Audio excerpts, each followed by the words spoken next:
Halo semuanya, selamat malam sahabat media di Indonesia. Nah, supaya mudah saya akan panggil kalian semua sahabat Mi aja ya. Terima kasih telah menghadiri webinar malam ini. Semoga acara malam ini dapat memberikan manfaat bagi sahabat Mi sekalian. Kenalkan, nama saya Yedija Aditya, merupakan salah satu pengurus media di Indonesia dan merupakan host webinar malam ini. Salam kenal ya semuanya. Yes, Oke. Nah, salam kenal ya semuanya. Ya, selanjutnya saya akan menjelaskan sedikit tentang media di Indonesia. Sebelumnya, adakah peserta yang baru pertama kali mengikuti acara media di Indonesia atau baru pertama kali mendengarkan tentang media di Indonesia? Boleh tuh coba tunjuk tangan melalui fitur raise hand. Ada nggak ya? Oke. Nah, ada beberapa ya, lumayan banyak. Salam kenal dari media di Indonesia ya. Nah, media di Indonesia adalah organisasi non-pemerintah yang bertujuan untuk memberikan edukasi mengenai kesehatan khususnya bagi masyarakat awam. Visi dari media di Indonesia adalah membangun masyarakat Indonesia yang sehat sehingga dapat membantu membangun Indonesia yang maju. Dan sahabat MI juga dapat mengikuti informasi kesehatan di Instagram dan Facebook kami, yaitu @medidi Indonesia. Sahabat Medidi Indonesia juga bisa mendapatkan informasi mengenai kesehatan seperti acara talk show ataupun seminar yang diadakan oleh Medidi Indonesia. Jadi harus stay tune, jangan sampai ketinggalan ya.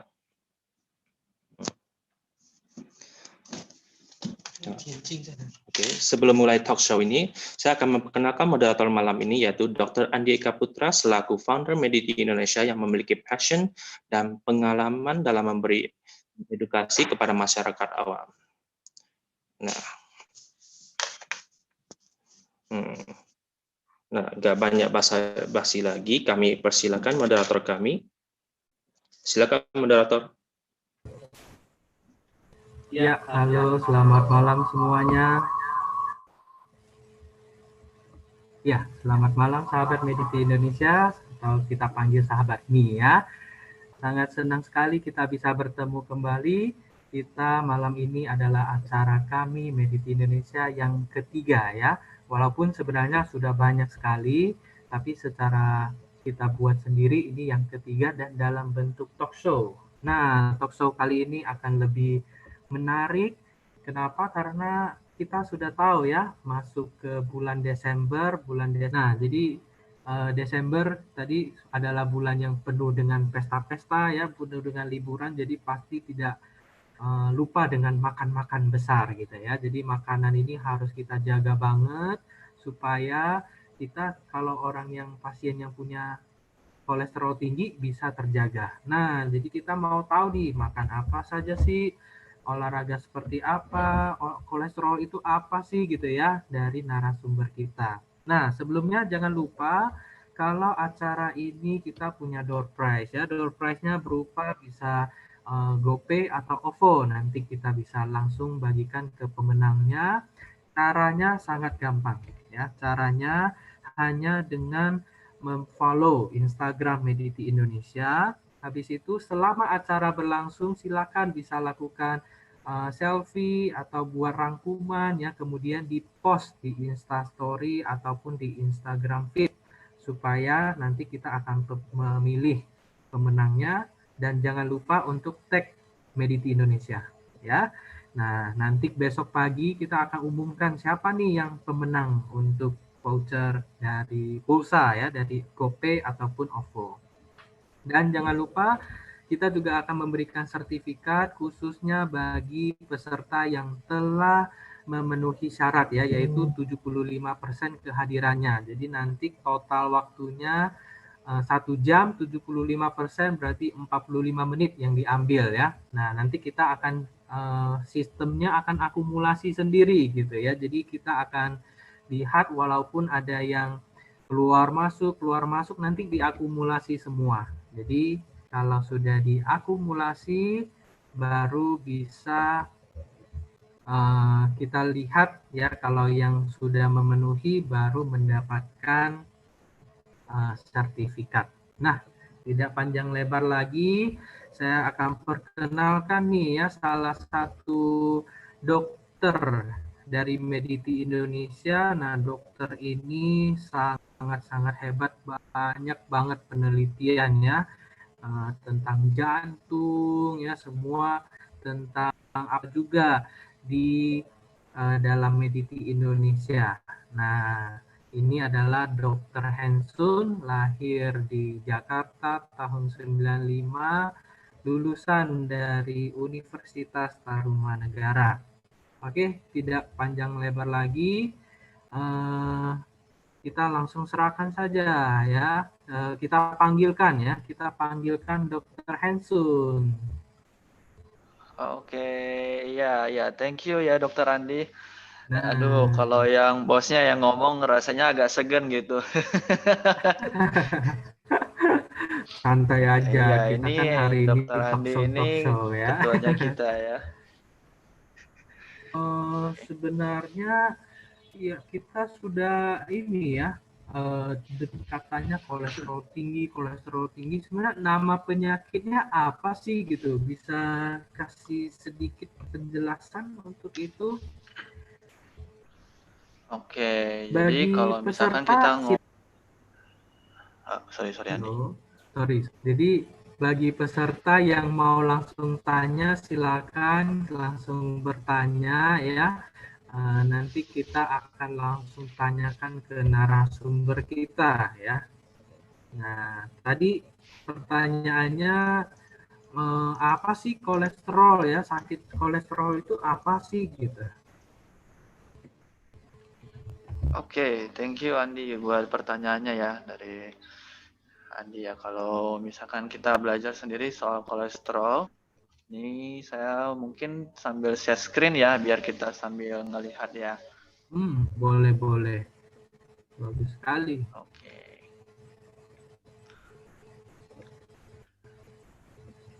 Ya, jadi temanya kita hari ini kan tentang kolesterol tinggi ya yang dikasih topiknya. Apakah dengan kolesterol tinggi kita masih bisa makan enak atau enggak gitu ya.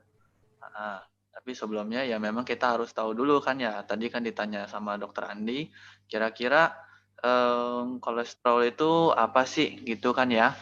Nah, jadi kolesterol tinggi itu sendiri secara definisinya itu dia adalah kelainan metabolisme lipid atau si lemak ya, di mana nanti terjadi peningkatan atau penurunan fraksi si lemak ini di dalam darah kita, ya di dalam plasma darah kita, sehingga ya nama lainnya yang kita kenal itu sebagai si dislipidemia.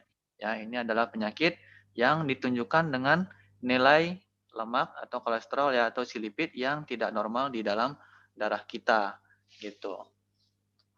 Jadi memang kalau misalkan kolesterol sendiri kan seperti yang mungkin kita tahu, oh itu sendiri berasal dari bahan makanan ya. Secara memang kolesterol itu penting bagi tubuh kita. Tetapi kalau misalkan berlebihan ya nanti akibatnya ya bisa banyak-banyak sekali penyakit yang disebabkan oleh si kolesterol tinggi ini gitu. Oke.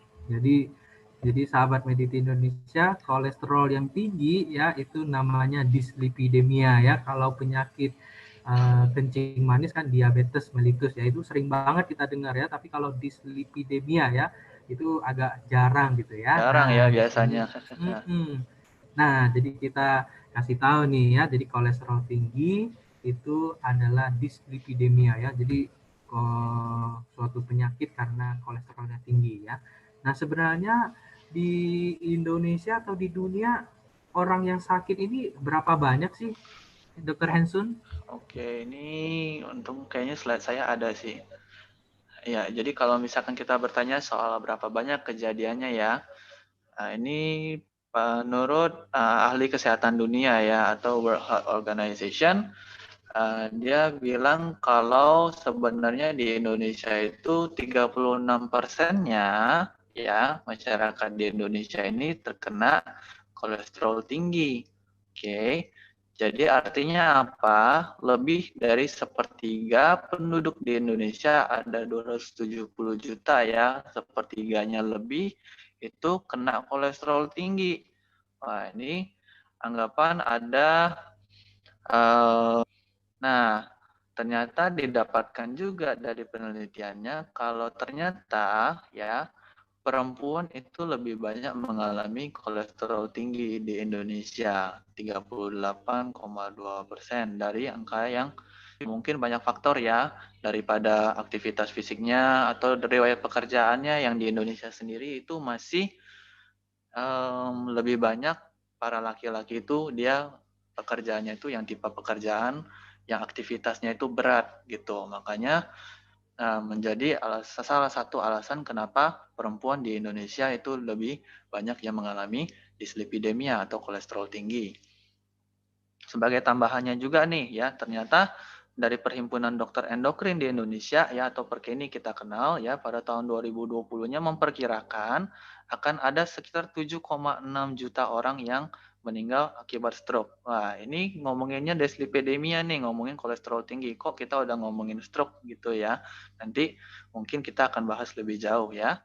Terus dari Riskesdas atau riset kesehatan dasar di Indonesia sendiri 1,5 jutanya orang di Indonesia itu mengalami penyakit jantung koroner. Nah, jadi udah ada 2 penyakit nih yang kita mulai singgung dari si dislipidemia ya. Ada stroke, ada penyakit jantung koroner gitu.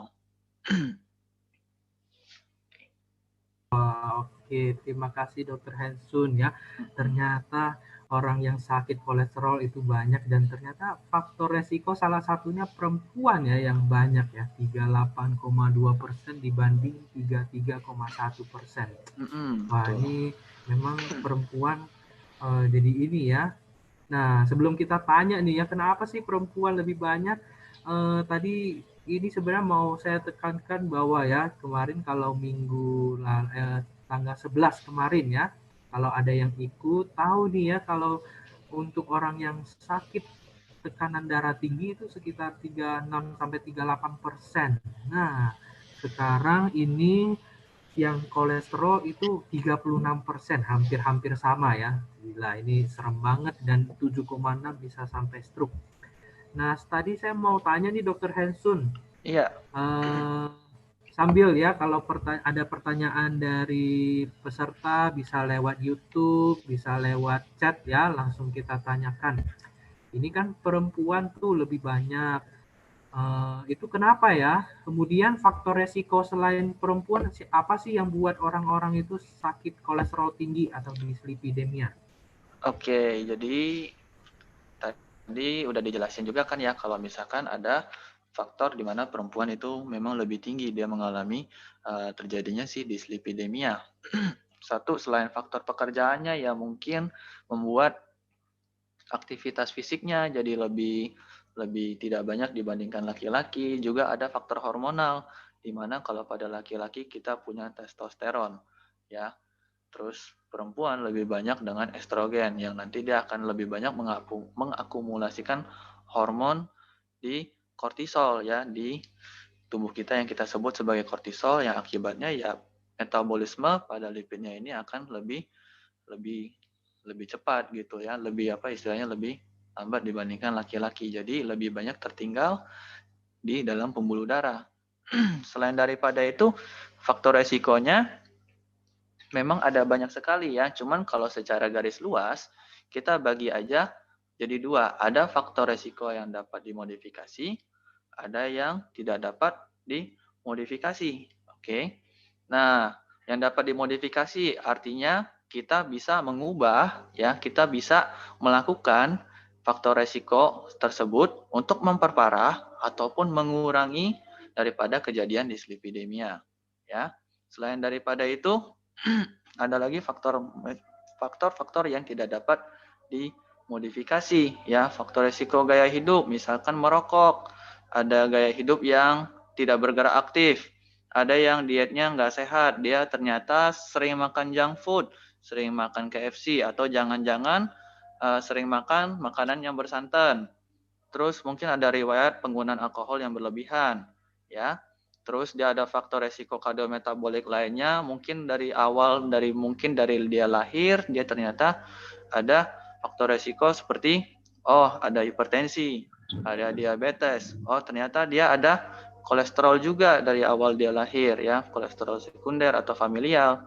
Nah, terus berat badannya mungkin berlebihan atau ternyata mengalami obesitas ya. Ini semua bisa kita cegah, bisa kita kontrol. Tapi ada juga yang nggak bisa kita kontrol ya, yaitu adalah penyakit yang kita sebut sebagai biasanya itu genetik. Mungkin dari riwayat keluarganya, ada riwayat penyakit jantung, ada riwayat kolesterol, terus dari usianya semakin lama, semakin tinggi usia kita, semakin usia kita, ya itu akan meningkatkan resiko terjadinya si dislipidemia tersebut. Jenis kelamin tadi kita juga udah bahas ya. Terus mungkin sosial ekonominya yang rendah, akibatnya makanannya mungkin tidak terkontrol dengan baik atau mungkin belum mendapatkan edukasi dari dokter-dokter, dari tenaga-tenaga kesehatan ya, atau dari kuliah-kuliahan atau dari sekolahnya ya. Terus ada etnis juga ya. Jadi rasnya kita, ras Asia ternyata ya penyimpanan lemaknya itu ya lebih gampang tersimpan dibandingkan orang-orang yang ada di luar negeri ya, sehingga orang Asia ternyata lebih gampang terkena dislipidemia atau si kolesterol tinggi ini gitu. Wow, oke, terima kasih Dokter Hansun. Dengan satu slide ini sudah bisa jelasin banyak sekali ya. Nah, ini jangan lupa untuk di screenshot ini ya, penting sekali nih. Ada yang bisa kita ubah sama yang tidak bisa diubah ya. Kalau jenis kelamin ya kita sudah nggak bisa ubah gitu ya, karena kromosom kita kan sudah pasti ya, gen kita udah cowok-cowok, cewek-cewek ya. Kecuali yang memang mau berubah transgender ya boleh aja gitu ya. Tapi di dalamnya hormon tadi ya, kenapa perempuan banyak? Karena hormonnya sendiri tadi ya. Nah, ini yang penting tadi ya, yang Dokter Hansun udah jelas panjang lebar tadi ya, yang bisa diubah itu ya, yang merokok, jangan merokok, yang nggak gerak, banyakin gerak, yang minum alkohol, kurangin, lalu yang makannya banyak nggak sehat, harus ganti makanan yang jadi sehat gitu ya. Nah, ini sangat luar biasa, dan ini ya orang Asia ternyata banyak sekali ya, etnis untuk orang Asia itu banyak sekali ini. Nah, sekarang udah banyak nih yang bertanya. Tadi kan udah ngomong nih Dokter Hansun, kalau gen bisa ada gen-gen orang yang buat orang gampang kolesterol. Ada nggak ya gen yang buat kita jadi nggak kolesterol gitu? Ini pertanyaan dari Amelia Ramawati. Oke, ini pertanyaannya sebenarnya sih cukup unik ya. Memang sekarang kalau misalkan kita berbicara soal genetik ya, itu memang di kedokteran pun itu lagi gencar-gencarnya. Semua orang lagi berlomba-lomba untuk mencari apakah memang dislipidemia ini 100% dari genetik atau enggak gitu kan ya. Ya, kalau misalkan dari yang saya temukan sendiri sih kita belum menemukan adanya genetik yang menyebabkan kita menjadi susah terkena kolesterol. Tapi yang ada itu adalah ketika kita memiliki ya, ketika ada keluarganya nggak ada yang riwayat kolesterol. Nah, itu berarti dia tidak memiliki genetik si kolesterolnya tersebut ya, sehingga ya kejadian ya, atau dia punya resiko untuk terjadinya si hiperlipidemia ini, dislipidemia ini tentu akan lebih susah dibandingkan orang-orang yang mempunyai riwayat keluarganya dengan kolesterol tinggi gitu. Oke, terima kasih Dokter Hansun ya. Jadi memang namanya genetik gen gitu itu susah banget dibicarakan karena dalam banget gitu ya. Dalam banget. Ada yang buat penyakit, harusnya juga ada tuh yang buat nggak jadi sakit gitu, ada ya, tapi mungkin belum ketemu nih. Nah, ini suatu hal yang bagus nih ya kalau untuk ada yang di sini mahasiswa gitu ya bisa cari ya. Tapi kita sekarang mungkin akan lebih fokus supaya untuk masyarakat awam. Lalu di sini kalau ada mahasiswa dari ilmu kesehatan masyarakat, dokter, perawat ya, bidan, kita bisa lakukan edukasi ya. Sudah dengar ini, kita bisa sampaikan untuk keluarga kita atau siapapun ya yang sakit kolesterol supaya nggak sembarangan ya. Dan kasih tahu nih yang penting ini ya, faktor yang harus diubah ini ya. Nah, terima kasih untuk pertanyaan tadi ya. Ini ada pertanyaan lagi nih dari Rafa. Rafa ya. Apa perbedaan-perbedaan yang kolesterol yang ada gitu? Nah, mungkin Perbedaan jenis-jenis kolesterol gitu ya. Oke, ini jenis-jenis kolesterol ya. Oke. Memang sih saya nanti mau membahas tentang jenis-jenisnya. Ternyata sudah ditanyakan sama saudara Rafa ya. Pak Rafa. Ya, memang ini pertanyaan yang bagus sekali. Ya, kalau misalkan kita kenal dengan kolesterol, pasti ada yang sudah sering dengar nih di luar. Ada yang namanya kolesterol jahat, ada yang namanya kolesterol baik. Nah, sekarang Iya, kita harus benar tahu sekali. ya. Sekarang kita harus tahu nih, kira-kira kolesterol jahat, kolesterol baik itu yang gimana, kayak gitu kan ya. Nah, jadi ada pertanyaan jenis kolesterolnya ada apa aja ya. Kalau secara garis besar sebenarnya sih ada banyak ya. Cuman kalau kita bagi secara garis besar ada yang jahat, ada yang baik dibagi dua. Nah, yang jahat lagi kalau lebih kita bagi lebih kecil sedikit aja ya, itu ada kita bagi dua lagi. Ada kilomikron, ada si LDL ya. Kilomikron ini apa? Nah, kilomikron ini yang sering kita sebut sebagai si trigliserid ya. Oke, kenapa dibilang trigliserid? Karena kalau kita lihat ya, angka trigliseridnya, kandungan trigliseridnya itu dia banyak, ada 80 sampai 95%. Jadi kalau kita lihat strukturnya nih, yang warna kuning ini ya, oke, ya, jadi strukturnya hampir seluruhnya itu dia diisi sama si trigliserida. Oke, sedangkan untuk LDL ya, ini yang sering disebut sebagai si kolesterol jahat ya. Oke, kalau kita lihat kenapa kolesterol jahat? Ya, karena satu lagi, kolesterolnya kadarnya bisa sampai 50% di dalam satu komponennya. Sedangkan untuk HDL kita lihat ya, baik dari kadar trigliseridnya maupun kadar kolesterolnya, ya, dia tidak banyak, sedikit, hanya 5 sampai 10%, hanya 15 sampai 25%. Makanya dia dibilang sebagai kolesterol baik gitu, ya. Nggak hanya itu aja ya. Sekarang mereka pun mempunyai fungsi, ya. Emang kalau kolesterolnya banyak, buruknya kenapa? Ya. Oke, buruknya adalah nanti di fungsinya, ya. Fungsinya si LDL itu dia akan menumpukan, ya, menumpukan si kolesterol-kolesterol itu di dalam pembuluh darah kita ya. Nanti kita akan bahas lebih jauh lagi. Oke. Oke, terima kasih Dokter Hensun. Jadi kolesterol itu ada yang jahat, ada yang baik ya. Yang jahat namanya bisa dua ya, ada yang kilomikron, ada yang LDL ya. Tapi kalau kita periksa-periksa ya, kalau kita periksa di lab gitu ya, yang kita tahu pasti LDL, HDL gitu ya, sama Trigliserid, trigliserida iya. gitu. Iya. Nah, jadi ternyata ada nama kilomikron gitu ya. Jarang sekali kita kalau masyarakat awam untuk dengar ya. Nah, jadi ada jahat, ada dua yang trigliseridanya tinggi sama yang kolesterol tinggi. Lalu ada yang HDL itu yang baik ya. Jadi ada secara umum kita bisa bagi yang baik dan jahat.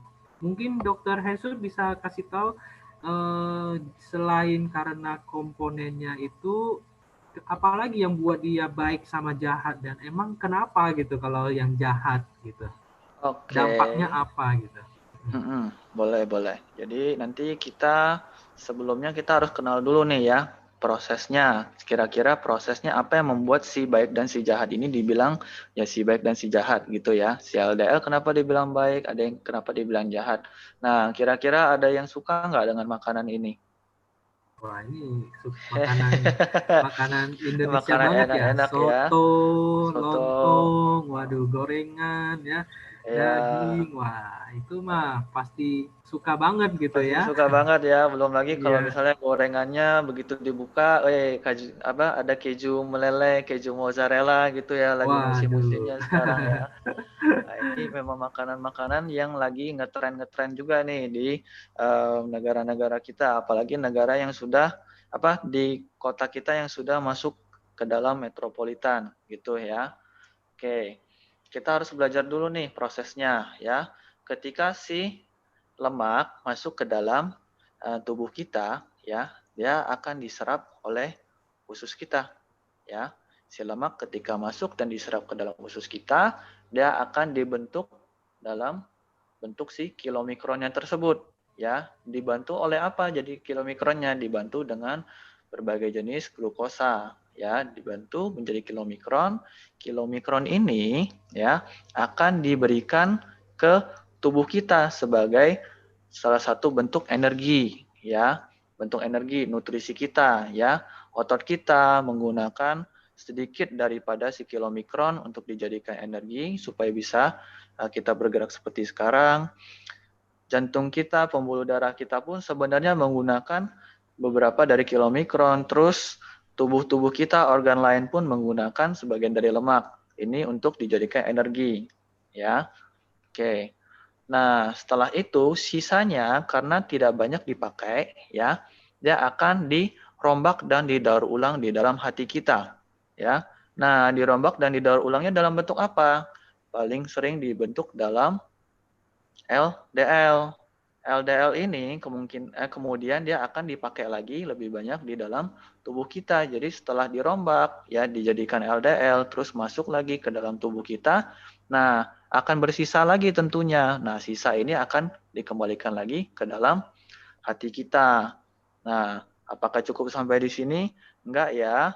Siapa yang bantu bawa supaya ke dalam hati kita? Nah, yang bantu bawa adalah si HDL, ya.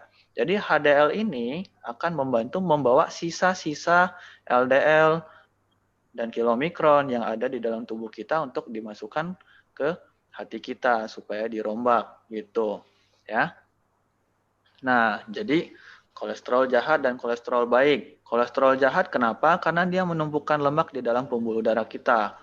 LDL akan menumpukan lemak-lemaknya di dalam pembuluh darah kita. Nah, kolesterol baik si HDL ini dia akan angkut kembali dan dimasukkan ke dalam hati gitu. Ya.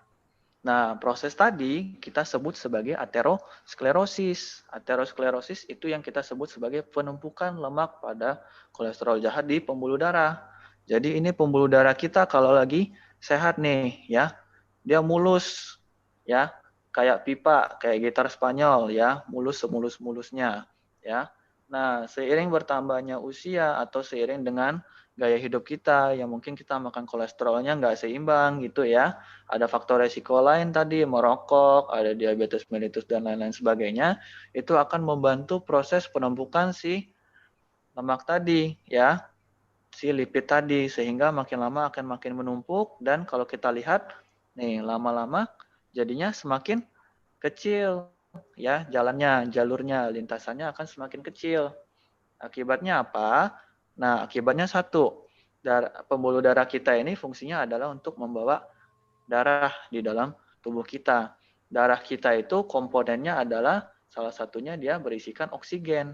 Oksigen ini nanti akan dipakai oleh sel-sel tubuh kita untuk dilakukan metabolisme aerob kalau kita sebutnya ya dalam bidang kedokteran ya. Atau dijadiin bahan untuk makanan ya, memproses makanan-makanan supaya sel-sel kita bisa tetap bekerja, dapat makanan seperti itu. Nah, ketika semakin kecil, darah yang melaju akan semakin pelan, gitu ya. Nah, setelah semakin pelan, semakin susah yang masuk. Nah, di sisi lain, ya, pembuluh darah kita menjadi semakin rapuh, oke, menjadi semakin tipis bagian luarnya. Akibatnya apa? Ya, sewaktu-waktu dia bisa pecah, oke. Nah, ketika pecah ini dia akan menyebabkan berbagai penyakit-penyakit lainnya gitu. Oke, terima kasih Dokter Hensun. Wow, jadi sudah lebih didalemin lagi ya, kenapa disebut jahat, kenapa disebut baik ya. Boleh lihat dua slide di atas tadi Hensun, Dokter Hensun. Nah ini dia, ini gambar yang bagus ya. Jadi kenapa disebut jahat? Karena kolesterolnya ditumpukin dalam pembuluh darah kita ya. Padahal pembuluh darah kita udah kecil banget ditumpukin lagi. Gimana nggak sumbat gitu ya. Nah, makanya disebut jahat ya. Karena itu disebut jahat. Nah, itu LDL ya. Nah, lalu HDL itu yang baik ya, dia buang ya lemak yang sudah numpuk diangkut lagi dibuang ke hati gitu ya. Jadi dia disebut baik HDL. Nah, jadi ini nih yang membedakan kolesterol jahat sama yang baik ya. Nih sahabat Mi, Di sini bisa lihat sangat jelas ya. Coba next yang tadi. Oke. Nah, ini tadi sudah dijelaskan juga ya, buat sumbatan ya, sampai akhirnya jadi stroke ya. Kalau kena ini, selain stroke, serangan jantung bisa kena apa lagi, Dokter Hensun? Oke, jadi selain bisa kena stroke, bisa kena serangan jantung gara-gara sumbatan di pembuluh darah di jantung kita sama pembuluh darah di otak kita ya. Nah, dia bisa menyebabkan banyak sekali komplikasi-komplikasi ya. Komplikasinya di mana aja? Jadi kalau kita lihat sama gambar yang ini ya, pembuluh darah itu nggak hanya ada di jantung dan nggak hanya ada di otak. Pembuluh darah itu ada di setiap bagian daripada tubuh kita dan di organ tubuh kita. Jadi semua yang mempunyai pembuluh darah itu bisa mengalami komplikasi ya. Beberapa yang paling sering ya.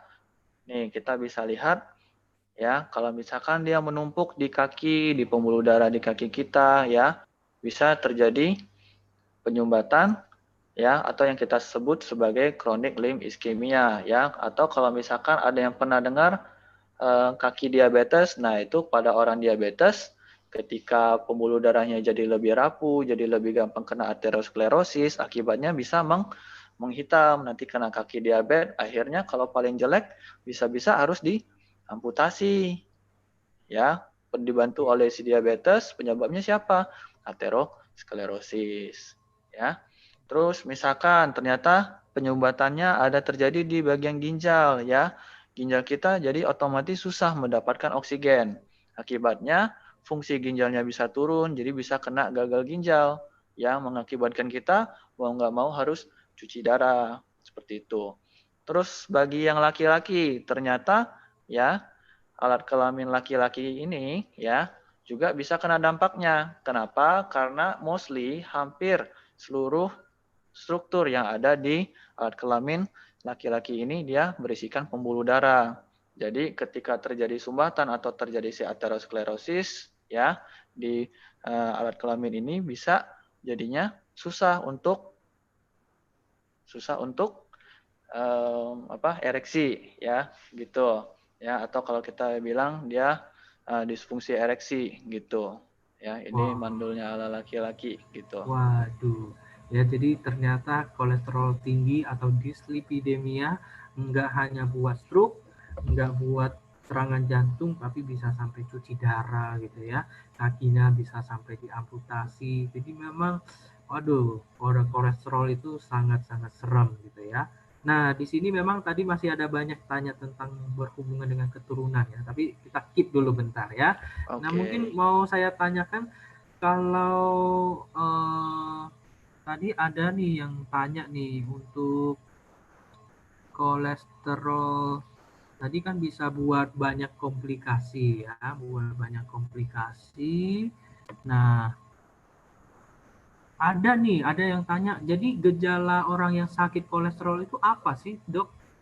Oke, jadi kalau berbicara soal gejala ya, memang pada penyakit tidak menular ini sering banget ditanyain kira-kira gejalanya apa. Bahkan ada yang sering nganggap kalau misalkan leher pegal-pegal itu berarti aduh jangan-jangan darah tinggi, aduh jangan-jangan kena kolesterol tinggi gitu ya. Wah, kok saya gampang pusing, jangan-jangan saya kena kolesterol tinggi gitu ya. Nah, jawabannya sih enggak ya. Itu semua belum tentu berarti saudara-saudara ini ya, Sobat Mediti ini mengalami kolesterol tinggi ya. Ada banyak sekali penyebab daripada nyeri kepala ataupun pusing kayak gitu ya. Jadi pada awalnya ya kolesterol tinggi ini ya hampir banyaknya itu dia tidak bergejala sama sekali ya. Mostly atau hampir seluruh orang yang mengalami kolesterol tinggi pada awalnya itu tidak mengalami gejala ya. Jadi kalau kemarin si dokter muda Henwell ya udah bahas tentang silent killernya hipertensi. Nah, dislipidemia pun sebenarnya merupakan salah satu silent killer yang cukup berbahaya di dunia gitu. Ya, nah nanti baru dibahas nih kira-kira gejalanya apa. Gejalanya kalau sudah mengalami mengalami komplikasi atau sudah kronik, sudah lama, baru muncul gejala-gejalanya tadi ya. Seperti misalkan, oh kakinya kok rasanya mulai kesemutan, ya. Kok kakinya rasanya sudah mati rasa. Kok kayaknya kencingnya tambah jarang ya, kok kayaknya si Mr. P jadinya susah tegak. Nah, itu artinya sudah lama sekali mungkin kita sudah kena si dislipidemianya ini atau si kolesterol tinggi. Tapi pada mulanya memang tidak bergejala sama sekali. Gitu. Oke, terima kasih Dokter Hensun. Jadi ingat bahwa kalau orang sakit kolesterol tinggi itu tidak ada gejala ya. Jadi orang tadi ya Dokter Hensun udah ngomong, aduh pegel-pegel sini gitu ya, sakit kepala, pusing, berarti kolesterol tinggi. Sebenarnya enggak ya, bisa kolesterol sakit kepala, pusing itu banyak banget yang bisa buat sakit ya. Banyak COVID banget. aja juga bisa buat sakit kepala Bisa gitu sakit ya. kepala ya. Sekarang Iya. malah delirium katanya ya. Iya, kanker ya, kantong kering itu juga Kantong bisa kering buat juga bisa pusing ya. pusing. Iya, jadi memang kolesterol tinggi tidak buat gejala sampai tadi ya Dokter Hen sudah ngomong sudah timbul komplikasi ya, tumbuh sampai udah parah baru dia timbul ya. Kalau kena ke jantung baru aduh kok sesak ya, sakit ya. Kena stroke aduh kok geraknya susah ya. Nah, itu ya. Nah, jadi ingat bahwa kolesterol tidak menimbulkan sampai gejala. Nah, sebenarnya Dokter Hensun ini banyak banget yang tanya tentang keturunan genetik gitu ya. Sebenarnya yang mereka mau tanya, kalau misalnya seorang ibunya lagi hamil ya, lalu dia ada kolesterol, lalu lahir bayinya, apakah bayinya itu lahir akan mempunyai riwayat turunan kolesterol? Oke, ya, jadi tadi pertanyaannya dari Sobat Mediti cukup menarik ya. Kalau misalkan ibunya lagi kena kolesterol tinggi, apakah berarti anaknya nanti bisa kena kolesterol? Jadi jawabannya tentu bisa. Cuman dia kapan anaknya bisa kena kolesterol, ya kita belum tahu gitu ya. Kenapa? Karena ketika si satu ya masalah turunan, jadi masalah genetiknya sudah masuk ke dalam anaknya ya secara DNA, secara kromosom ya. Satu lagi adalah ketika apa yang ibunya makan ya itu otomatis juga akan dimakan oleh anaknya. Sehingga ada penelitian yang bilang kalau proses aterosklerosis ini sebenarnya sudah terjadi sejak janin itu berusia 3 bulan gitu ya. Jadi memang kalau misalkan bisa terkena nggak? Ya bisa, cuman kapannya itu kita belum tahu gitu. Oke, terima kasih Dokter Hensun. Jadi bisa nggak diturunkan? Bisa banget ya. Tadi Dokter Hensun juga udah ngomong nih, kalau ibu hamil makanya nanti kita lihat makanan apa ya yang buat LDL-nya. Aduh tinggi sekali, kolesterolnya tinggi ya. Nah itu sudah bisa menumpuk di pembuluh darah janin ya. Artinya waktu dia masih di dalam kandungan 3 bulan, kolesterol itu sudah bisa numpuk tuh di dalam pembuluh darah ya. Tapi karena balik lagi kalau nanti setelah lahir makannya masih tetap berantakan ya, tidak sehat, rokok ya tadi ya, ada faktor-faktor lain ditambah lagi itu, maka kemungkinan sangat besar untuk terkena kolesterol. Tapi kalau dia makannya dijaga, olahraga, lalu lakukan tips-tips yang nanti Dokter Hansen sampaikan, maka mudah-mudahan pasti tidak kena gitu ya. Jadi yang kena itu genetik ada gitu ya, tapi kalau pola hidupnya tidak sehat, maka itu juga pasti akan kena gitu ya. Mungkin ini ya untuk pertanyaan yang genetik-genetik gitu ya. Nah, sekarang mau tanya nih. Pasti udah mau tanya nih ya, makanan apa saja sih ya yang buat kolesterol tinggi, trigliserid tinggi gitu. Ada nggak makanan yang pantang gitu ya, yang nggak boleh dimakan sama sekali? Soalnya ini bulan Desember, Dokter Hansun ya, udah mau liburan, Udah mau liburan pesta-pesta ya. nih, udah mau makan Aduh. enak-enak ya. Nah, gimana ini gitu? Oke, ya sih memang kalau bulan Desember itu memang pada mau akhir tahun ya, pada mau ada yang tak acara liburan panjang, ada yang Natalan, ya kita tapi tetap berharap ya tetap menjalankan protokol kesehatannya dengan baik ya selama masa liburan ini ya. Mungkin tetap ada yang nanti mau ngadain pesta keluarga gitu ya. Jadi keluarga masing-masing dia tetap makan banyak gitu ya. Gak apa-apa. Memang kita harus tahu dulu nih ya kira-kira makanan-makanan yang harus kita perhatikan yang mengandung kolesterol tinggi. Kira-kira apa sih yang kira-kira mengandung meningkatkan triglyceride kita apa sih? Nah, kita harus tahu dulu nih ya sebelum nanti menghadapi tahun baru ya, sebelum nanti lempar-lempar kembang api, terus bakar-bakar gitu ya. Oke, jadi kalau misalkan berbicara soal kolesterol, itu paling sering kalau kolesterol jahat itu paling seringnya ada di daging ya. Nah, kita harus tahu nih kira-kira daging atau produk hewani yang sehat itu kira-kira apa aja sih kayak gitu ya. Nah, jadi ini adalah produk-produk yang kita masih bilang sehat. Kenapa? Karena kolesterolnya itu dia masih terhitung aman, ya. Ini kita hitung dalam takaran 10 gram ya. Kira-kira kalau putih telur, ya dia kolesterolnya otomatis nggak ada karena dia kaya akan protein, ya. Ubur-ubur juga kaya akan protein. Nah, mulai masuk ke lebih atas, daging ayam. Nah, orang sering bilang nih, daging ayam banyak kolesterolnya, ya. Nah, kita juga mau bilang ternyata daging ayam itu ada yang bagus ya, asalkan kita pilih dengan baik. Paling sering itu yang paling sehat itu ada di dada ayam ya. Jadi daging ayam pilihan dan terutama kita harus lepas kulitnya dulu ya. Baru Nah, itu kita yang bisa paling susah, Dokter Hansun. Kulitnya enak itu ya, nggak kulitnya dimakan enak ya. ya. Wah, padahal kulitnya itu yang buat enak ya. Kulitnya yang buat enak betul. Ternyata tanpa kulit itu kolesterolnya jadi lebih rendah gitu Jadi ya. lebih rendah, begitu ya. Ada yang sering bilang daging sapi kolesterolnya tinggi. Nah, ternyata daging sapi yang pilihan ya dari bagian-bagian tertentu dari si sapi itu juga ada yang tanpa lemak dan masih bisa dianggap sehat. Jadi dia masih kaya akan protein ya.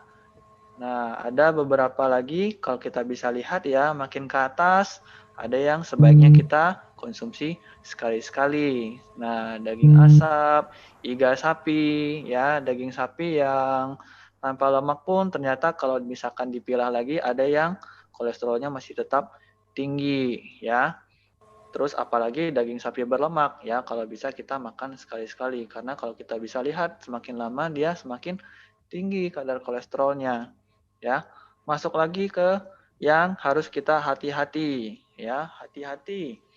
Seperti misalkan keju, ada yang suka keju mozzarella, nah ternyata nggak boleh kita makan sering-sering ya. Kalau misalkan malam mingguan, hari ini mau malam mingguan makan yang ada keju mozzarellanya. Minggu depan pergi lagi, suka lagi cari yang ada keju mozzarella ataupun keju-kejuan ya. Nah, hati-hati, ternyata kolesterolnya dia cukup tinggi ya. Terus daging-daging olahan seperti sosis, bakso atau makan makanan kaleng itu ternyata juga masuk ke dalam yang hati-hati yang kolesterolnya cukup tinggi. Udang, kepiting ya ini orang udah umum tahu ya memang kolesterolnya terhitung tinggi. Masuk lagi, wah udah masuk ke berbahaya ya, artinya kolesterolnya ya sekali makan kalau bisa hanya 1 bulan sekali ya. Nah kita bisa lihat susu sapi yang non fat pun ternyata dia kita harus hati-hati ya, berbahaya. Coklat juga ternyata mengandung kolesterol yang cukup berbahaya. Jeroan sapi, nah telur ayam kalau kita bisa lihat telur ayam pun dia sudah masuk ke angka yang berbahaya ya. Jeroan kambing, nah jeroan-jeroan yang suka makan jeroan, yang suka makan usus ya, babat, ini juga harus hati-hati ya karena kolesterolnya terhitung berbahaya. Masuk lagi ke yang pantang. Kalau bisa sih ya, kita kalau sudah usia 20 tahun ke atas, sudah usia 40 tahun ke atas, sudah boleh menghindari makanan-makanan ini ya. Wah, ternyata kuning telur ayam menang daripada jeroan sapi, menang daripada santan ya. Ternyata kalau kita lihat ya, kuning telur ya dia kalorinya, si kolesterolnya sampai 2000. Wah, udah gede banget ya dari awalnya cuma 600-an begitu nyampe ke cumi-cumi, ke kuning telur langsung 1000-an gitu. Ya, ini makanan-makanan yang kalau bisa ya kita harus tahu nih, oh pantang ya kalau bisa dihindari, berbahaya ya kita 1 bulan sekali aja makan, seperti itu ya. Oke, terima kasih Dokter Hansun. Wah, ini sangat berguna ya, karena coba kita lihat ya, kalau ini makanan nggak bisa makan, kita nggak usah lihat gitu ya. Kita lihat dulu yang bisa makan dulu ya, kita lihat bisa makan dulu. Sebenarnya banyak sekali ya yang bisa dimakan tadi yang warna biru ya. Bisa lihat Hansun, Dokter Hansun. Nah ini, yang hijau ini ya, yang sehat-sehat itu sebenarnya masih banyak ya. Tinggal kita pilihnya gitu, tinggal cara kita Betul. pilih. Jadi waktu Desember ya sudah tahu ini akan banyak liburan, banyak makan-makan ya. Jangan takut untuk makan, tapi ingat untuk pilih gitu ya. Nah, jadi Iya. kalau makan makan daging ya, daging sapi kita pilih yang nggak ada lemaknya gitu ya. Kemudian ayam kita sebisa mungkin ya kulitnya kita nggak makan gitu. Nah, itu yang bisa buat kolesterolnya tetap rendah. Nah, tapi ingat tadi ya, ada kolesterol yang sangat-sangat dipantang ya, tadi yang warna merah tadi. Nah, itu cumi-cumi ya, kuning telur itu, wah ternyata setinggi itu ya, sama sekali nggak boleh kalau orang yang sudah kolesterol. Wah, apalagi telur burung puyuh, wah itu juga Iya, enak si sekali kecil ya. ternyata cabai rawit ya. Iya, kecil-kecil tapi kolesterolnya 3 ribuan gitu ya. Wah, serem sekali gitu.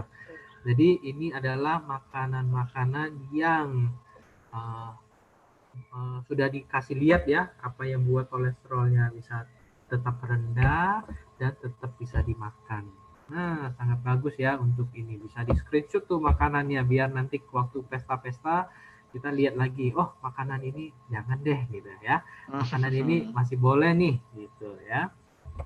Oke, kita lanjut untuk ini. Ada yang tanya,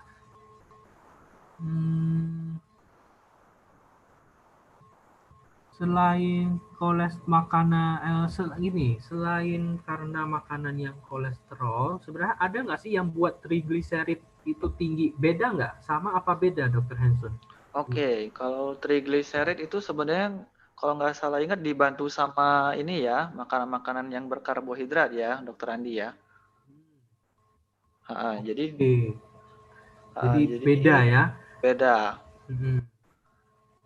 Dimana kalau misalkan makanan-makanan yang menyebabkan trigliserid tinggi itu, ya dia itu adalah makanan-makanan yang istilahnya kita bilang karbohidratnya itu simpleks ya atau kompleks ya.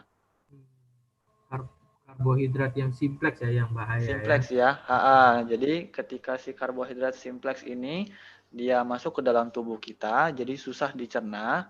Ya, dicerna sama tubuh kita. Nah, itu dia akan mendukung pembentukan si kilomikronnya tersebut, si trigliseridnya tersebut. Karena ingat tadi si kilomikron itu, ya kita balik lagi ke atas ya.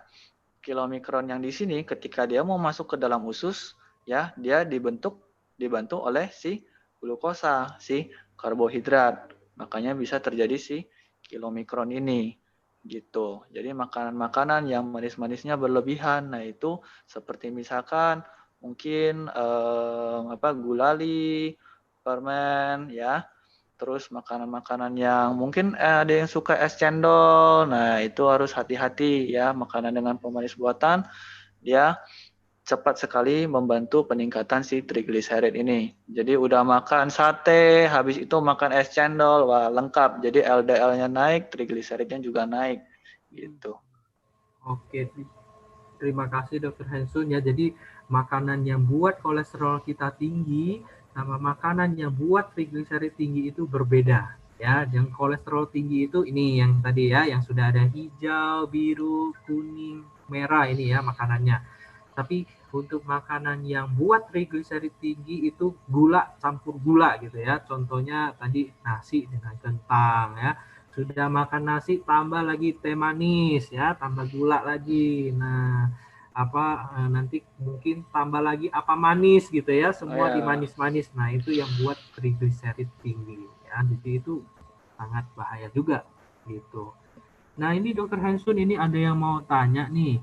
Kalau ada orang yang stroke, makannya tiap malam, makan ayam goreng sama sayur itu bahaya nggak? Apakah makanan goreng-gorengan sambil minuman lemon itu manfaat untuk kolesterol? Ya, jadi makan goreng, udah nih makan lemon ya. Apakah itu berguna gitu? Oke, jadi tentu jawabannya kalau misalkan seperti itu nggak terlalu membantu ya. Jadi kalau misalkan udah makan goreng-gorengan, apalagi goreng-gorengan itu kan dia karena teroksidasi lemaknya menjadi lemak yang sangat tidak baik ya. Nah, dia tentu menjadi lemak yang tidak baik atau si lemak jahat, kolesterol jahat. Nah, si lemon ini sendiri ya sebenarnya dia lebih banyak ke arah mikronutrien seperti misalkan vitamin, vitamin C, dia ada vitamin sedikit vitamin B ya dan sedikit juga karbohidrat yang kompleks. Nah, jadi dari sini sendiri dia tidak ada komponen yang membantu untuk penyerapan atau mengurangi si kadar kolesterolnya itu gitu. Jadi apalagi kalau misalkan orang udah kena stroke nih ya, dia masih mau makan makanan yang seperti ini. Nah, nanti hati-hati ya. Boleh nggak? Boleh, tapi kapan? Nah, nanti kita akan bahas nih kira-kira makanan-makanan seperti ini baiknya bagaimana cara mengatur makanannya seperti itu. Oke, terima kasih Dokter Hansun. Ya, jadi untuk makanan memang harus ini ya, lemon tidak terlalu ada efek gitu ya untuk ke ini. Yang penting makanan goreng-gorengannya bisa dikurangin gitu ya. Iya. Oke. Nah, Dokter Hansun ini sudah banyak sekali yang tanya tentang gimana sih atasinya. Tapi sebelumnya ini juga ada yang tanya nih ya, biar supaya sebelum sampai kita tahu cara atasinya, mau tahu ini ada yang tanya kapan sih ya orang itu terkena kolesterol tinggi gitu. Biasanya usianya berapa? Kemudian kapan sih saya harus periksa gitu? Apakah umur 12 juga sudah boleh periksa kolesterol gitu, Dok?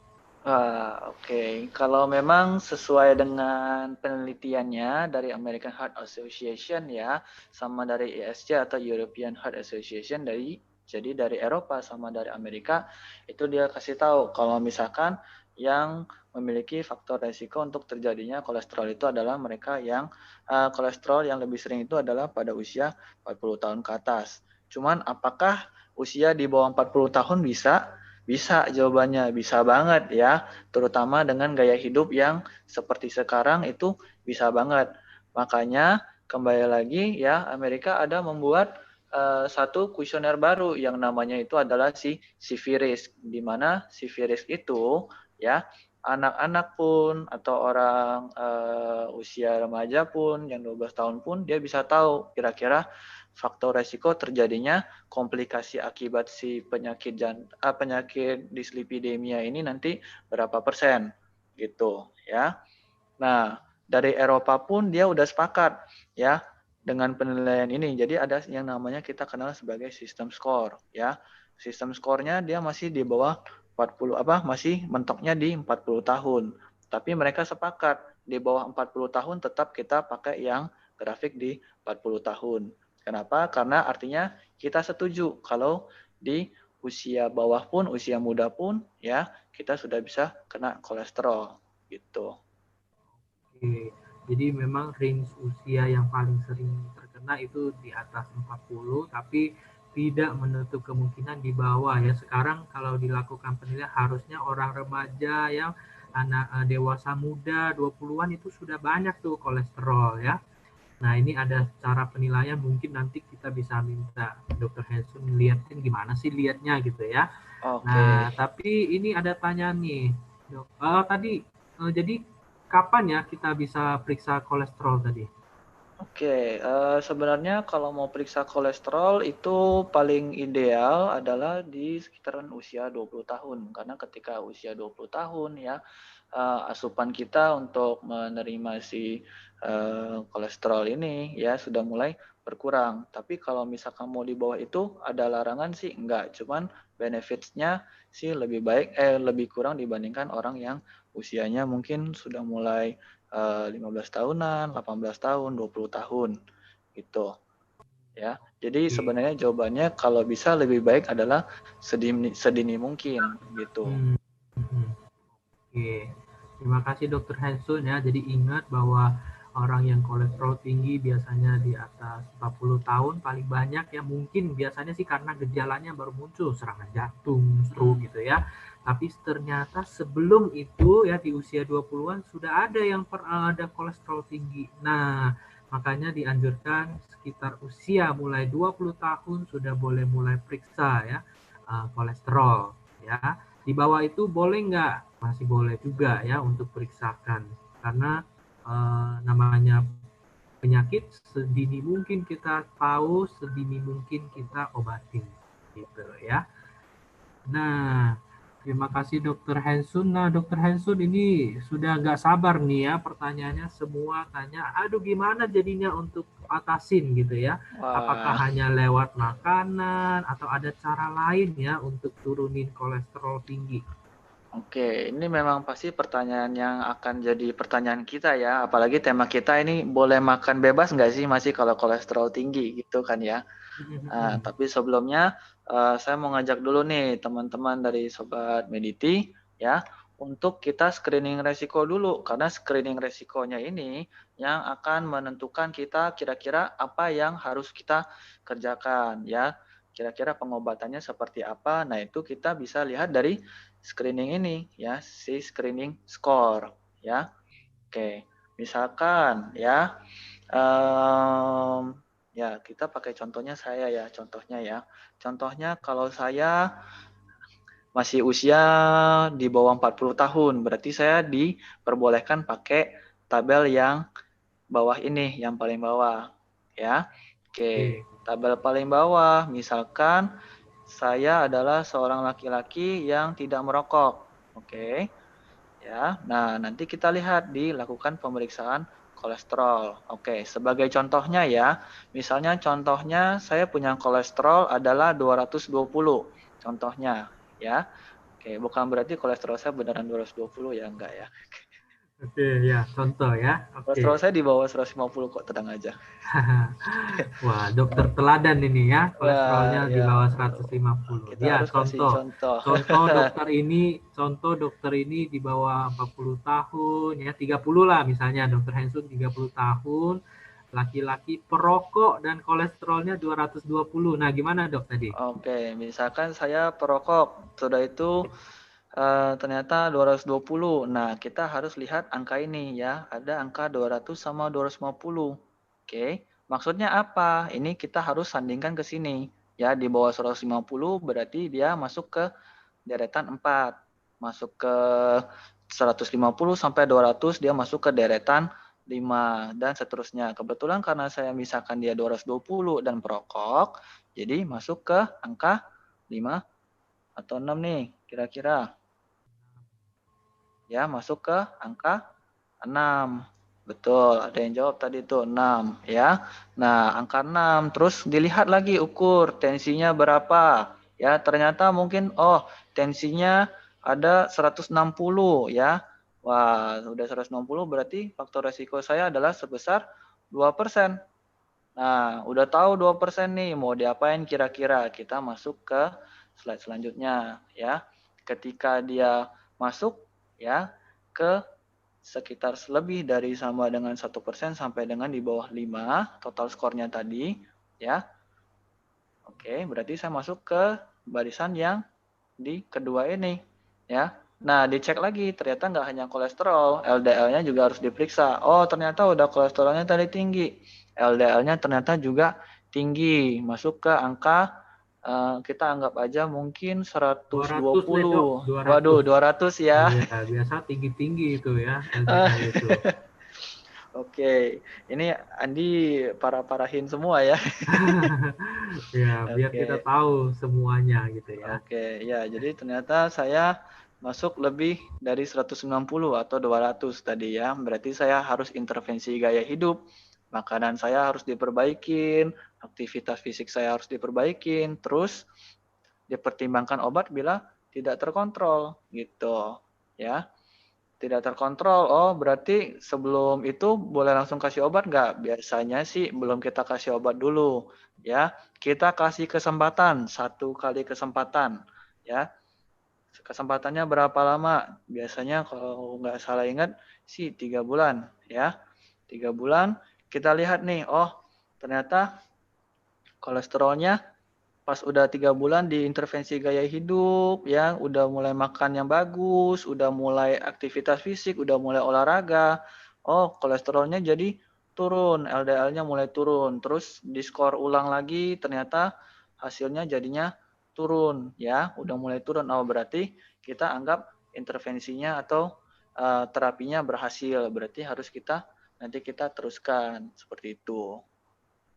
Nah, ternyata dikasih kesempatan nih, ya. Oh, kok masih tinggi? Nah, mau nggak mau kita mulai pertimbangkan ini harus pakai obat atau enggak, gitu. Oke, terima kasih Dokter Hensun. Ya, jadi memang tadi Dokter Hensu udah kasih tahu cara hitung, cara lihat gitu ya. Tapi memang harus periksa dulu kolesterol kita, LDL kita, kemudian tekanan darah kita ya. Itu harus diukur, baru kita bisa masukin ini ya. Ternyata angka-angka ini punya maksud gitu ya. Nah, ternyata angka 2 tadi ya. Jadi kita bisa tahu kapan harus obat, kapan nggak harus obat gitu ya. Tentunya bisa, ini tentunya lebih gampang dilakukan oleh dokter, perawat gitu ya. Kalau misalnya Betul. masyarakat awam ya sahabat ini mau hitung silakan ya, lebih bagus lagi kalau bisa. Jadi tahu, oh ternyata saya masih belum perlu obat, tapi saya punya kesempatan sekali tadi ya, Iya, 3 bulan, sekali. ubah tuh semuanya gitu ya, ubah semuanya. Nah, pasti, tapi ini ya, ada pertanyaan dari YouTube dulu, kita ambil pertanyaan YouTube ya. Oke. Nah, sebelum kita lanjut, apa sih yang harus kita ubah gitu ya? Ini pertanyaannya sangat banyak semua di sini ya. Apakah ini ibu yang menyusui kolesterolnya tinggi nih, ibunya lagi menyusui dan pada saat maksudnya pada masa dia menyusui kolesterolnya juga tinggi, bisa nggak dari ASI ke anaknya jadi anaknya jadi kolesterol tinggi juga? Oke, ini pertanyaan yang cukup menarik ya. Karena memang suka banyak orang yang tanya ya, kalau misalkan ASI-nya lagi minum obat, bisa kena ASI-nya enggak, ASI-nya bisa tembus atau enggak. Kalau kolesterol tinggi, ASI-nya juga bisa terpengaruh atau enggak gitu ya. Jadi sebenarnya kalau misalkan dari ASI kita ya, itu dia punya resikonya supaya dia bisa ikut kolesterol tinggi itu jarang. Kenapa? Maksudnya adalah ASI kita itu komponennya itu udah cukup terfiksasi. Begitu. Kemungkinannya bisa ikutan tinggi nggak kolesterol di dalam ASI-nya? Bisa, ya tetap bisa, tapi seberapa besarnya tidak sebesar dibandingkan kalau misalkan dia waktu lagi hamil terus lewat jalur plasenta seperti itu. Ya. Oke, ya jadi ternyata nggak langsung ini ya. Uh, ternyata udah langsung nggak bisa ya, jadi menyusui minum susu ASI-nya lalu dari ASI lemak kolesterolnya masuk gitu ya. Jadi memang lewat plasenta atau lewat ari-ari ya, lewat ari-ari bukan langsung lewat ASI gitu ya. Nah ini pertanyaan dari YouTube juga ada nih ya, minum obat terus gimana? Nanti mungkin obat kita belakang gitu ya. Kita keep dulu ya pertanyaan itu. Kita lanjut nih dulu dokter.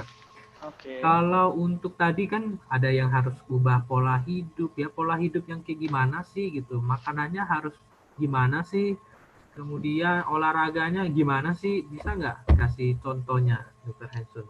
Oke, jadi kita kalau misalkan mau ngubah gaya hidup itu pastinya ada 2 ya yang sering dibahas sama orang. Yang pertama itu adalah makanannya udah jelas orang sering bahas makanan. Satu lagi yang tidak cukup kalah pentingnya adalah aktivitas fisik ya. Oke, jadi kalau misalkan bisa dilihat ya ada yang namanya diet Mediterranean. Ya, kita berarti bicara soal makanan dulu gitu ya. Oke. Diet Mediterranean ini adalah diet yang dianggap paling sehat ya, diet tersehat di dunia. Kenapa? Karena dia bisa menurunkan si dislipidemia ini yang akan menyebabkan terjadinya stroke dan si penyakit jantung, ya. Oke, dislipidemia kalau misalkan kita bisa lihat ya, dia paling bawahnya itu ya dari makanan-makanannya ini. Jadi kita belum bahas yang bawahnya ya.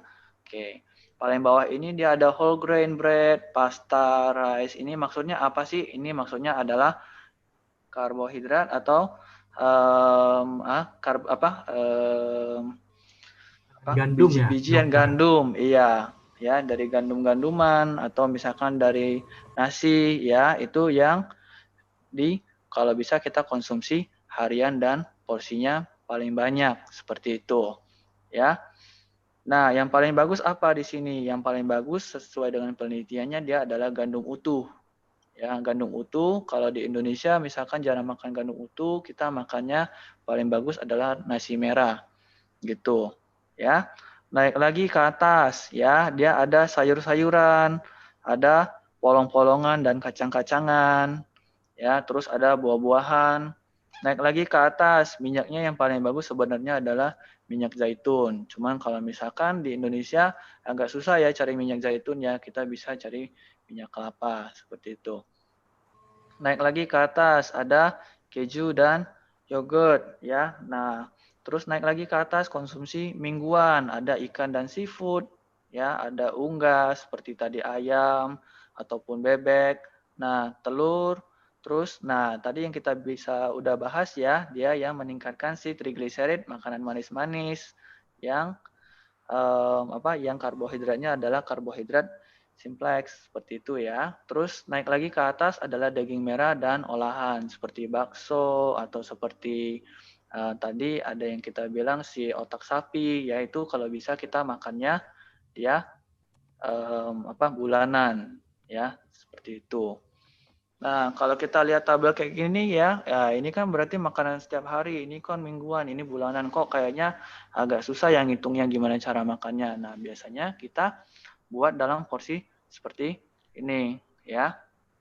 Ada contoh-contohnya, kalau di luar negeri orang dia suka bahas ya, mau breakfast-nya atau makan paginya gimana, kalau misalkan makan siangnya mau seperti apa, makan malamnya seperti apa, dan ada selingannya juga mau gimana. Nah, kalau kita bisa lihat ya, mereka punya resep itu ya, lebih banyak di gandum utuh, whole grains ya.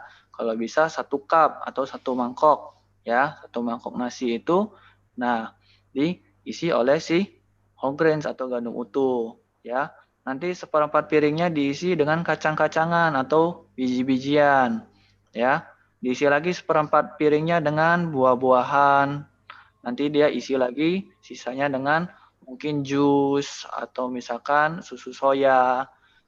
Nah, makan siangnya mereka baru masukin sayur-sayurannya, baru masukin lagi si minyak zaitunnya, baru masukin daging-dagingannya. Jadi kalau kita lihat di makan siang mereka lebih banyak mulai mengisi si lemaknya di sini gitu ya. Nanti baru lanjut lagi dinernya juga sebagai yang Sobat Mediti bisa lihat nih ya. Jadi kalau kita bisa lihat dia lebih banyak di veggies, lebih banyak di gandum utuhnya, sayur-sayurannya, buah-buahannya gitu ya. Oke, sehingga nanti kita bisa lihat nih ya. Kalau misalkan pada contohnya di Indonesia ya, mungkin makan pagi kita bisa makan nasi 1 mangkok ya, terus ditambah terik daging, ada sup kacang merah ditambah dengan wortel, terus kita tambahkan selingannya jeruk manis ya.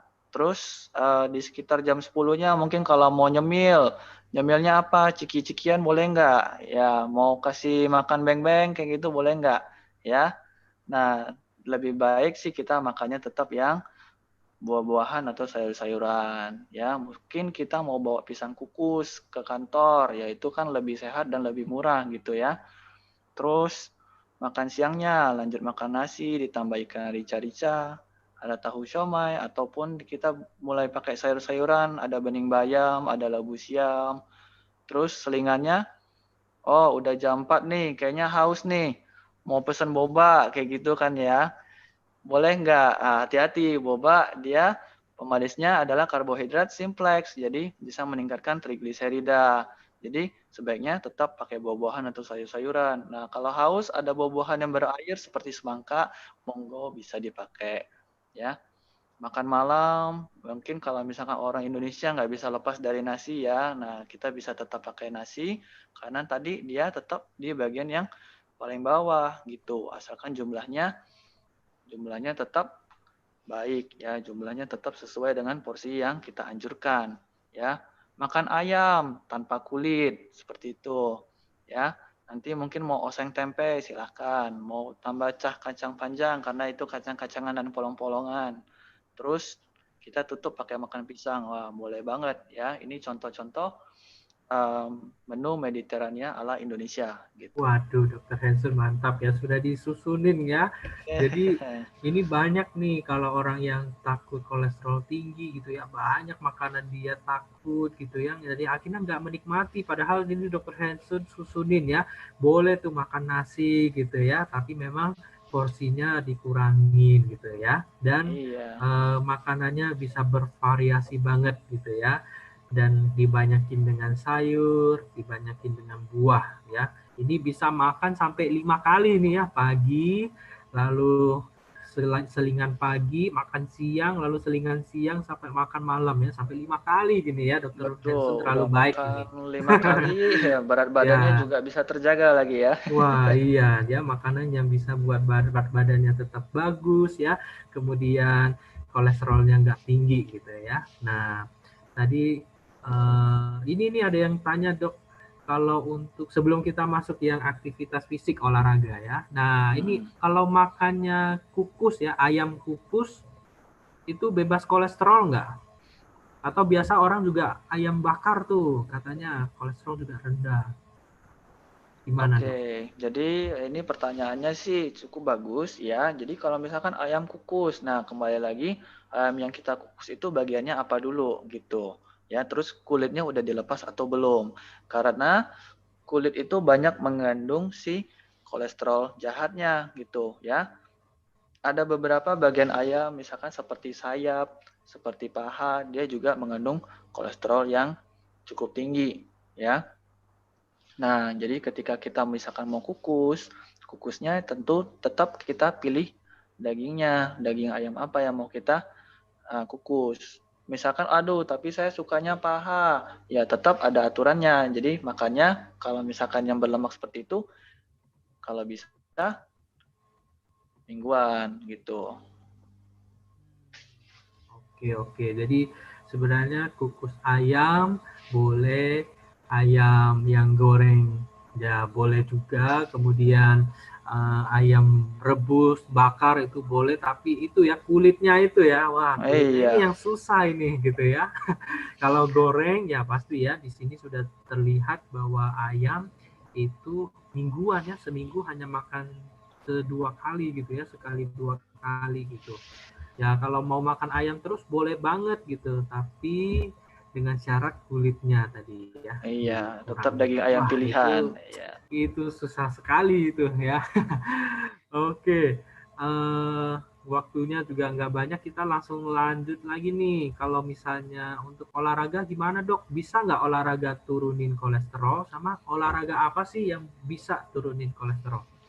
Oke, ya jadi memang setelah kita lihat dari tabel daripada piramida diet Mediterania ini, yang paling bawah itu adalah aktivitas fisik yang rutin. Itu adalah yang paling penting. Jadi jangan hanya makanannya yang kita ubah, tapi ini aktivitas fisiknya juga harus kita ubah gitu. Itu yang paling bawah, itu fondasi yang paling penting sebenarnya ya. Nah, jadi latihan dan aktivitas fisik yang kita inginkan itu adalah yang sifatnya aerobik. Oke. Aerobik. Aerobik itu artinya Jadi bisa apa? ya dok ya? Gimana? Sorry dok, Iya. Dr. Hanson. Jadi bisa ya untuk olahraga itu turunin kolesterol? Oh iya, bisa banget ya. Jadi memang Bisa kita ya? jadi seluruh dunia ya dokter-dokter udah setuju kalau latihan dan aktivitas fisik itu bisa menurunkan kolesterol karena dia juga membakar energi yang ada di dalam tubuh kita, membakar lemak sehingga tidak ada lemak cadangan yang perlu disimpan ya, jadi kepake semua gitu. Nah, Ya. jadi kalau misalkan untuk sifatnya itu yang aerobik. Maksudnya aerobik itu yang gimana sih? Ya, aerobik itu yang maksudnya dia sifatnya konstan. Jadi misalkan seperti apa? Mungkin seperti jalan santai, ya, jalan cepat atau jogging, ya, dalam waktu yang sudah ditentukan. Jadi jantung kita ajak untuk dia tetap berpacu secara stabil, ya. Contohnya yang bukan aerobik apa? Nah, main sepak bola ya, itu bukan salah satu yang aerobik ya. Oke. Terus intensitasnya kalau bisa yang sedang atau yang berat ya. Berapa lama? Nah, kemarin Dokter Muda Henwell udah sempat bahas ya, kalau misalkan dia aktivitas sedang paling nggak minimal 150 menit dalam 1 minggu. Kalau misalkan dia yang berat, berarti dia paling nggak 75 menit dalam 1 minggu.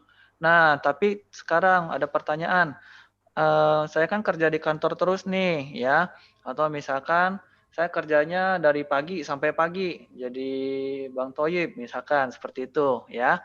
Nah, kan jadinya susah nih memenuhi standar seperti ini ya. Nah, di Amerika juga udah bilang kalau nggak bisa minimal ada aktivitas ya, aktivitas sedang atau aktivitas berat ya, sedikit apapun masih bisa mengurangi risiko terjadinya penyakit jantung koroner atau penurunan si dislipidemia ini ya, menurunkan kolesterol ya.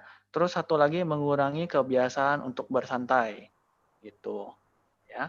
Sehingga jenis aktivitas fisiknya. Nah, tadi kita mau bahas kan yang sedang itu yang gimana sih, yang berat itu gimana sih? Ya. Ini didasarkan dari energi yang dikeluarkan ketika kita beraktivitas fisik ya.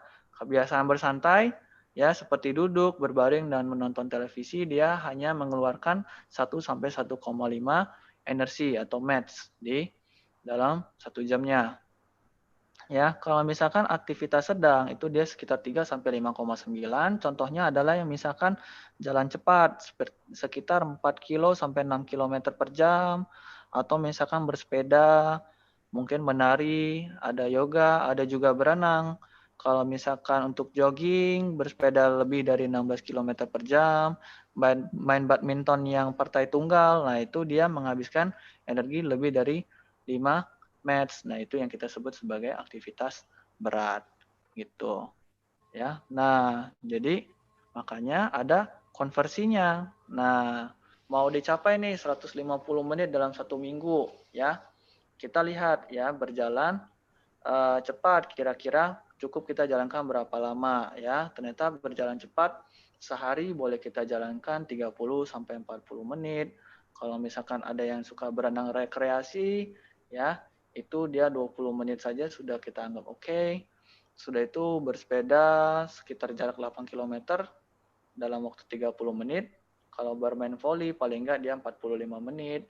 Nah, misalkan lagi zaman pandemi nih ya, kan nggak boleh keluar-keluar, jadi nggak bisa berenang, nggak bisa main sepeda, atau lagi nggak boleh jalan cepat nih, ya misalkan takut kena keramaian. Mau nyapu halaman di rumah juga boleh, 30 menit pun masih dianjurkan gitu ya. Mau membersihkan rumah secara besar-besaran pun kita masih anggap oke gitu ya. Nah, mungkin ada yang suka berdansa di rumah juga kita anggap boleh tuh ya. Ada yang suka buka YouTube, ada yang suka nari, ada yang suka yoga. Nah, itu paling 30 menit aja udah bagus gitu. Oke, Ya. terima kasih Dokter Hensun. Wah, oh ini ada jadwal ya, silakan Dokter Hensun. Iya, ini ada contoh jadwalnya. Kemarin sih udah dibahas sama Dokter Muda Henwell ya. Saya cuma merefresh kembali ya. Jadi caranya gimana supaya tercapainya si 150 menit itu? Ya mungkin hari Senin boleh jalan cepat di sekeliling rumah. Mungkin hari Selasa boleh dancing atau senam aerobik via YouTube ya.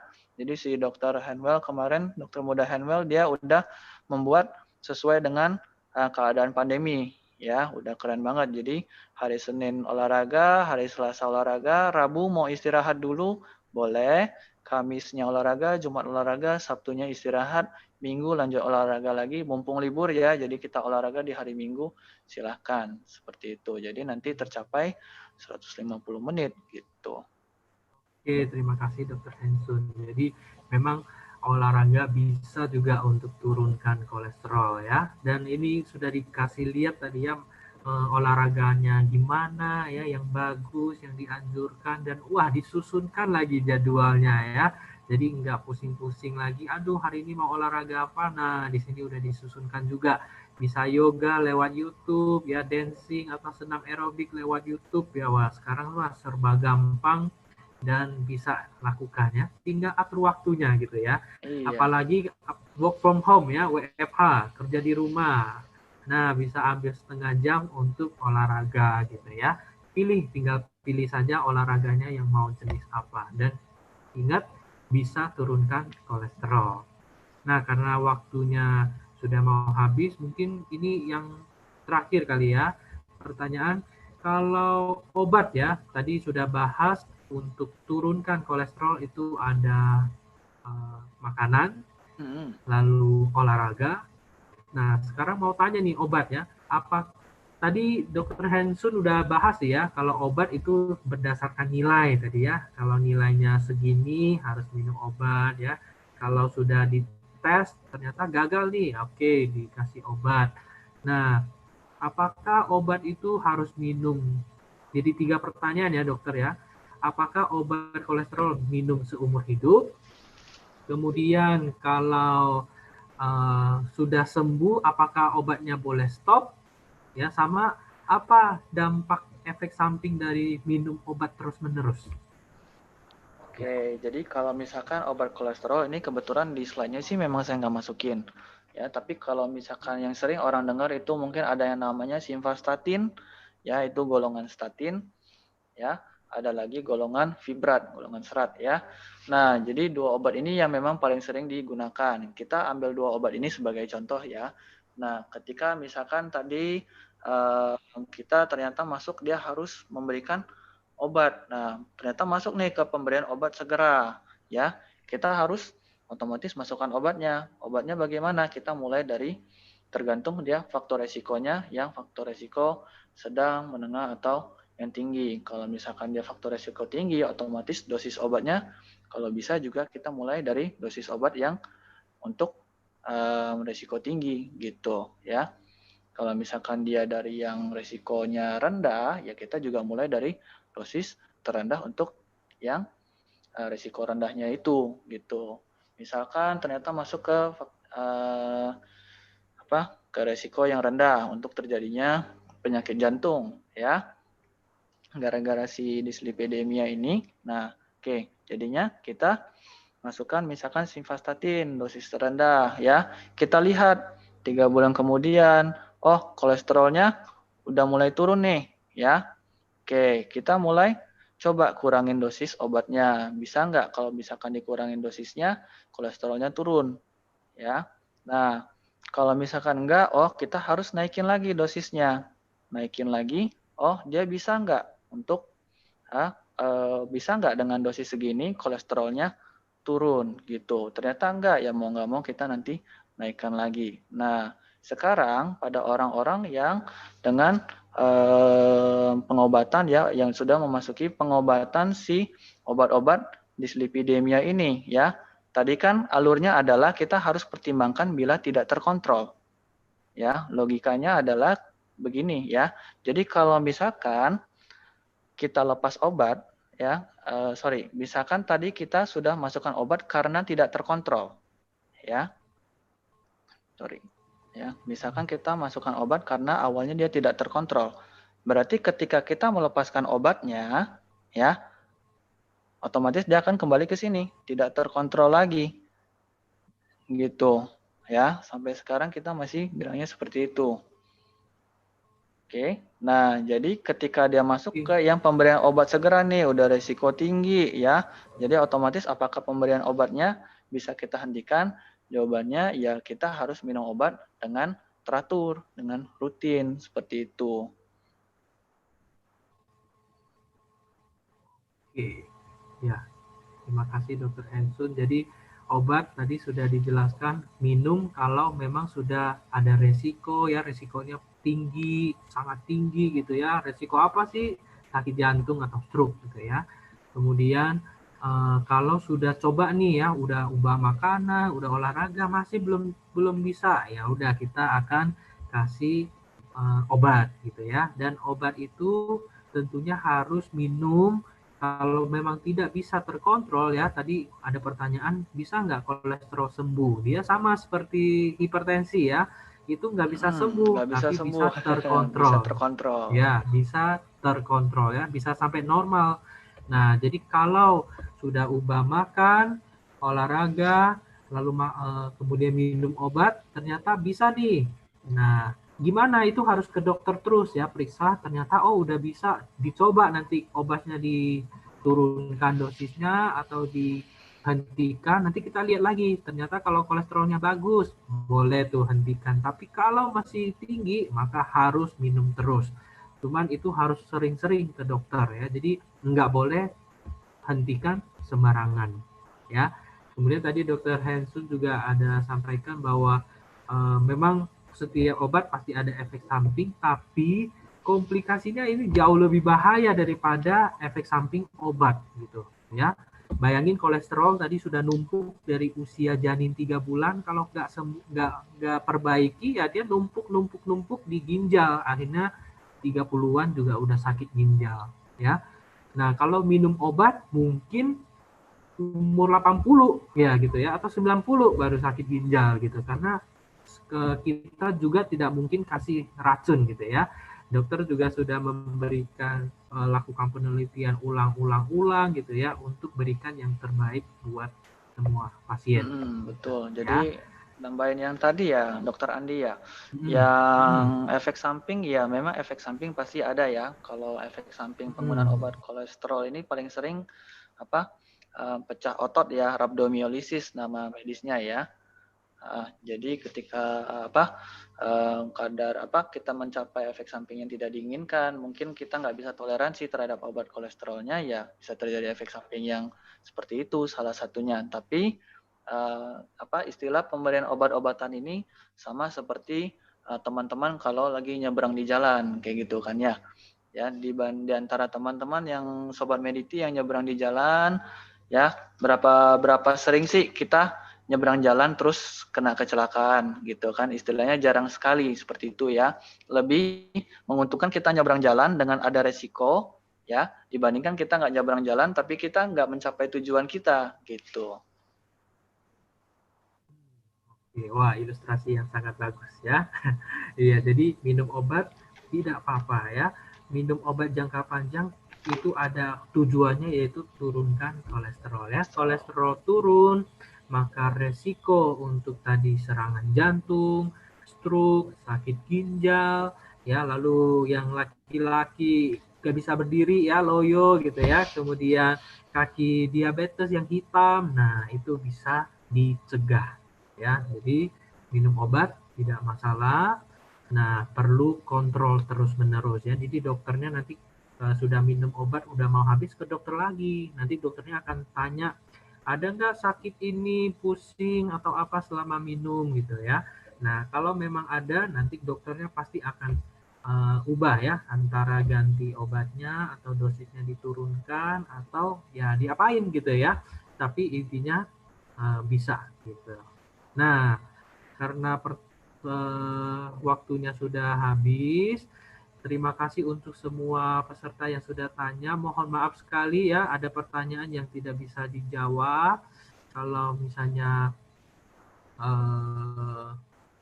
jadi nanti kita ini ya, tapi mohon maaf sekali nggak bisa jawab semua ya. Mungkin Dokter Hensun bisa tutup kira-kira kesimpulan untuk talk show malam hari ini. Oh ya, jadi kita masuk ke kesimpulan ya. Oke, tadi udah dibahas nih ya tentang kolesterol, terus gimana cara kita mengatasinya. Jadi kalau dari sini kita bertanya soal fungsinya. Kesimpulannya adalah ya mengurangi asam lambung penuh itu bisa menurunkan kolesterol, meningkatkan kolesterol dan menurunkan trigliserida. Tingkatkan aktivitas fisik sehari-hari itu juga mempengaruhi semuanya ya, tentu dengan diet dan gaya hidup yang mampu mengurangi faktor-faktor resiko yang dapat dimodifikasi ya, kita mampu mengurangi si angka kolesterol tinggi ini. Jadi kalau tadi kita dari topiknya, jadi masih boleh makan bebas nggak?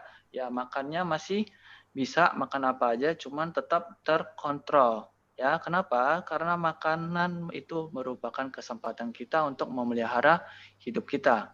Ya, jadi kita nggak perlu melakukan diet yang ada expiration date-nya. Oh, harus makan, nggak boleh ini, nggak boleh itu, nggak boleh ini, nggak boleh itu. Banyak yang nggak boleh sampai akhirnya sampai akhirnya bosan sendiri, sampai akhirnya aduh saya udah nggak tahan dengan diet ini, ya.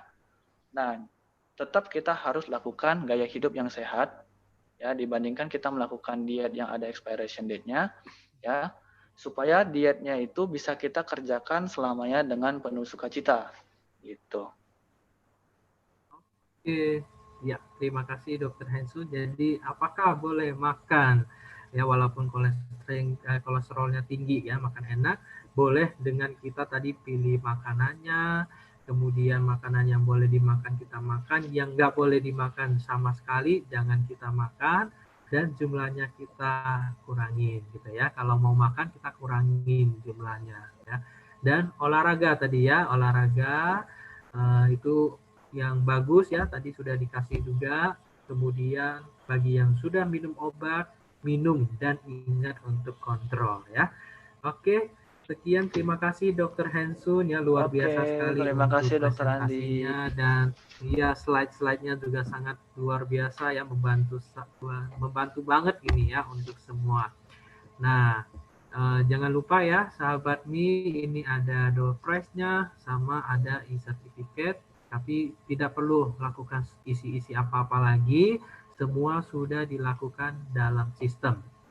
Nah, kita kembalikan masalah ini ke host kita ya, ke Yedija.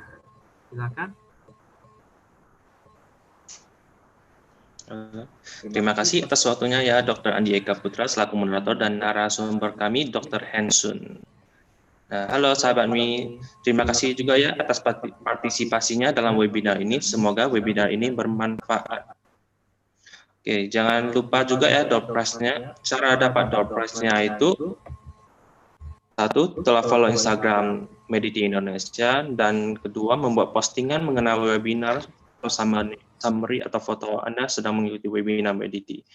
Dan tinggal di-post saja di dalam Instastory ataupun di feed, Instafeed. Jangan lupa tag @Mediti Indonesia. Pemenang akan dipilih dan diumumkan melalui Instagram secara langsung pada esok hari, Rabu 16 Desember 2020 pukul 10 WIB. Terima kasih atas kehadirannya sahabat Mediti Indonesia. Terima kasih juga kepada panitia moderator dan narasumber pada malam ini.